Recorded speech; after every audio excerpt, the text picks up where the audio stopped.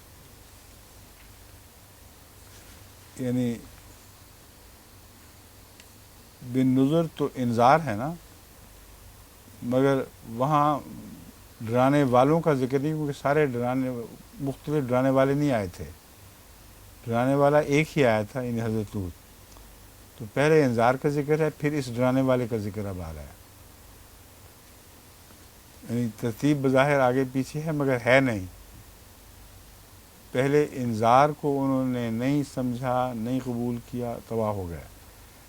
وہ انذار کیسے دیا گیا تھا یہ پہلے چونکہ نبیوں کا ذکر چلتا چلا آ رہا ہے، اس لیے اب حضرت لوط کا ذکر یہاں چڑھا گیا ہے. وَلَقَدْ أَنذَرَهُمْ بَطْشَتُنَا فَتَمَارَوْا بِالنُّذُرِ. بس اس نے یعنی لوط نے ان کو ہماری پکڑ سے ڈرایا تھا، پھر بھی وہ انذار کے بارے میں متردد رہے. یہاں نذر و المفردات نے اس موقع پر نذر کا معنی متفرق نظیر نہیں بلکہ انذار ہی کیا گیا ہے، انذار ہی لیا ہے. وَلَقَدْ رَاوَدُوهُ عَنْ ضَيْفِهِ فَطَمَسْنَا أَعْيُنَهُمْ فَذُوقُوا عَذَابِي وَنُذُرِ. اور انہوں نے اپنے مہمانوں سے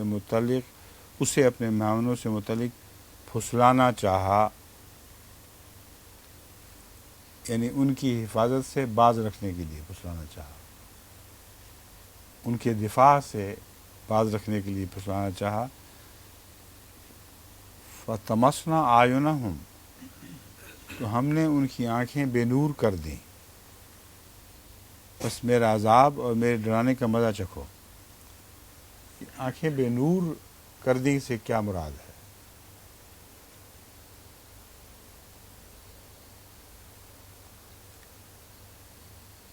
باقی جگہ جو اس کا تذکرہ ملتا ہے اس میں ان کے اندھے ہونے کا ذکر نہیں ملتا. آنکھیں بے نور کر دی سے میں یہ مراد سمجھتا ہوں کہ ان کی عقلیں ماری گئیں. خدا تعالیٰ چاہتا تو اس وقت بھی بچا سکتا تھا، مگر اللہ نے اپنی تقدیر کا ایک پہلے سے حساب مقرر کر رکھا ہوتا ہے. اس وقت وہ گنتی کے چند لوگ تھے، بجائے اس کے کہ وہ منصوبے کو صبح پہ ٹالتے، وہ اندھے ہو گئے. اور اس یقین سے اندھے ہوئے کہ جا کہاں سکتے ہیں. چونکہ یقین حاصل تھا کہ یہ ہمارے نلغے میں ہے، ہمارے قبضے میں ہے، اس لیے فرمایا تمسنا آوینا.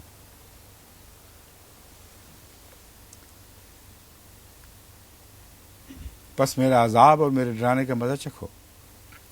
وَلَقَدْ صَبَّحَهُمْ بُكْرَةً عَذَابٌ مُسْتَقِرٌ. اور یقیناً ان کے پاس صبح کو ایک ٹھہر جانے والا عذاب آ گیا. یہ ٹھہر جانے والا عذاب، اور یہ پہلی ساری باتیں جو میں قرآن کے حوالے سے بیان کر دوں ایک ہی چیز کے مختلف نام ہیں. عذاب پھر توقف نہیں کیا کرتا، ٹھہر جاتا ہے جب تک کہ اس کے مقاصد پورے نہ ہو جائیں. ذوقوا عذابی و نذر. بس میرا عذاب اور میرے ڈرانے کا مزہ چکھو. وَلَقَدْ يَسَّرْنَا الْقُرْآنَ لِلذِّكْرِ فَهَلْ مِن مُدَّكِرٍ. اور یقیناً ہم نے قرآن کو نصیحت کی خاطر آسان بنا دیا، بس کیا ہے کوئی نصیحت پکڑنے والا. وَلَقَدْ جَاءَ آلَ فِرْعَوْنَ النُّذُرُ. اور یقیناً آل فرعون کے پاس بھی ڈرانے والے آئے.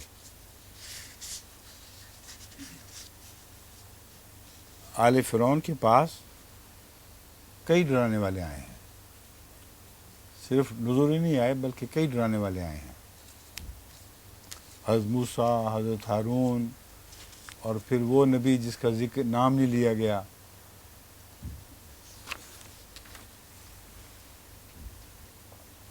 اور پھر انہی کی قوم میں سے ایک شخص،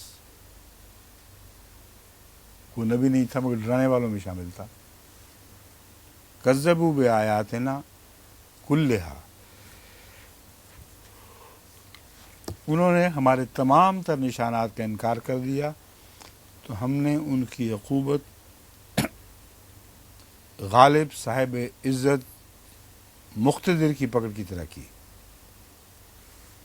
اور یہ ترجمہ جو ہے یہ لمبا ہے ایک چھوٹی آیت کا، مگر غور کریں تو اس کے سوا میرے نزدیک دوسرا ترجمہ نہیں بنتا. کذبوا بآیاتنا کلھا، انہوں نے تمام تر آیات کا انکار کر دیا. فاخذناہم اخذا عزیز مقتدر. عزیز کے اندر ایک غالب عزت والا معنی آتا ہے، مقتدر جو فیصلہ کر لے، اس کو کرنے پر قادر ہو پوری طرح، اور اس کے قبضہ قدرت سے اس وقت کوئی چیز باہر نہ ہو، تو اس کی پکڑ کی طرح پکڑا ہے. پھر یہ نہیں فرمایا کہ اسے پکڑ لیا اللہ نے، ہم نے پکڑ لیا ایک ایسی پکڑ کے ساتھ، ایسی شان کے ساتھ جو عزیز مقتدر کی پکڑ کی شان ہونی چاہیے. اکفارکم خیر من اولئکم، کیا تمہارے زمانے کے کفار ان سے جو تم جیسے ہی تھے بہتر ہیں، یا تمہارے لیے صحیفوں میں بریت کی کوئی ضمانت ہے؟ اب اس کا جو آیت کا ٹیکسٹ ہے اس کے ساتھ اس کو ملا کے میں بتاتا ہوں. اکفارکم خیر من اولئکم، کیا تمہارے کفار تمہارے ان جیسوں سے بہتر ہیں؟ اولئکم کیا ہوا پھر؟ تمہارے ان جیسوں میں پچھلے زمانے کے سارے کفار آ گئے ہیں.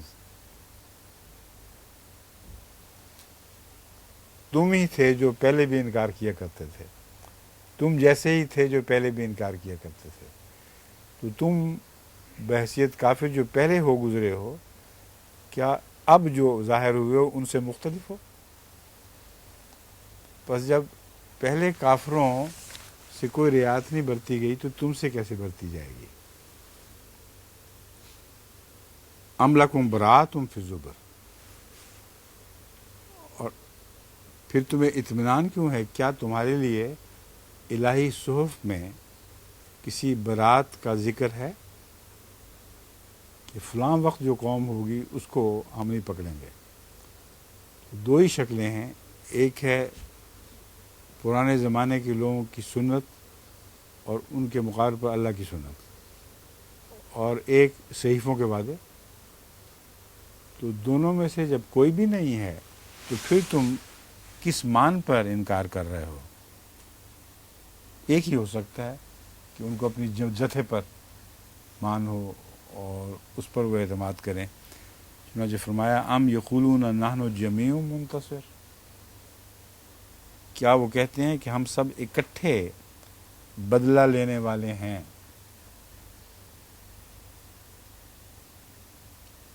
اکٹھے بدلہ لینے والے سے کیا مراد ہے؟ یہاں چونکہ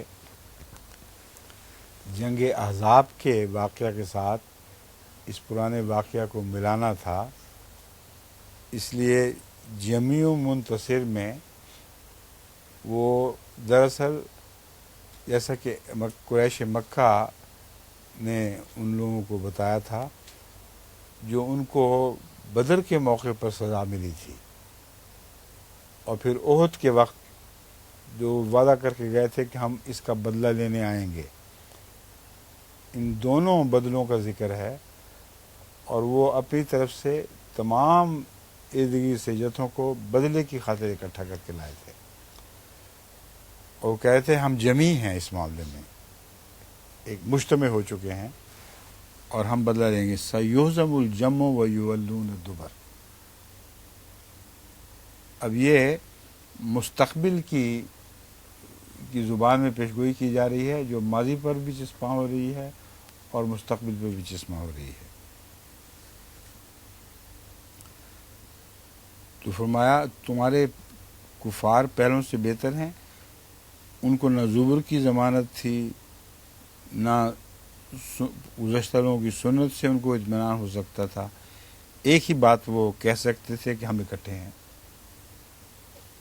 اور اکٹھا کرنے والوں کے متعلق فرمایا سیہزم الجمع ویولون الدبر، اور تمام مفسرین اس بات پر متفق ہیں کہ یہ آیت کریمہ جو گرچہ بہت پہلے نازل کی گئی لیکن یہ جنگ احزاب کے اوپر چسپاں ہونے والی آیت ہے۔ بل الساعۃ موعدہم والساعۃ ادھیٰ وامر، بلکہ ان سے انقلاب کی گھڑی کا وعدہ کیا گیا ہے اور وہ گھڑی بہت سخت اور بہت کڑوی ہوگی۔ اب یہ بھی اللہ تعالیٰ کی طرف سے ایک خاص نشان ہے جو اسی مضمون کے تعلق میں مجھے بھی دکھایا گیا جب ابھی بھٹو کے اور اس کی پارٹی اور ان جیسے لوگوں کی پکڑ کا کوئی سامان نظر نہیں آ رہا تھا۔ اس وقت رات کو میری آنکھ کھلی ہے جو میں بستر سے یعنی اس کی شدت سے اس مضمون کے اچھل بھی رہا تھا، اور یہ واقعہ دو طرح ہو چکا ہے۔ بل الساعۃ موعدہم والساعۃ ادھیٰ وامر، کہ سات ان کا معاہدہ ہے اور وہ بہت کڑوی ہوگی۔ بس جس طرح بھٹو کا انجام ہوا بہت کڑوا انجام تھا، اتنا کہ وہ بیان نہیں کیا جا سکتا کہ کتنا کڑوا تھا۔ اور اب اس کو یہ لوگ ٹالتے ہیں، اس کو شہید کہیں، جو مرضی کہیں، لیکن اس سے انکار نہیں کہ اس زمانے میں سب سے بڑا جو ان کا ہیرو تھا جس سے سارا آغاز ہوا ہے، اس کی سب سے زیادہ کڑوی پکڑ ہوئی ہے۔ جس شدت کے عذاب میں مبتلا کر کے آہستہ آہستہ مارا گیا ہے، اور ایک احمدی جو سپرڈینٹ جیل تھا اسی پر اعتبار کر رہا ہے، اور کسی کو ہاتھ نہیں لگانے دیتا تھا، کھانا بھی اسی کے ہاتھ کا کھاتا تھا، وہی ساتھ گیا ہے، پھندا بھی اس کے سامنے غالب اس نے ڈالا یا اس کے ساتھ سامنے ڈالا گیا، اور یہ اس لیے کہ وہ ساری تاریخ محفوظ ہو کر ہم تک پہنچ جائے۔ تو سر دست اس پہ ختم کرتے ہیں، باقی انشاءاللہ آگے لے لیں۔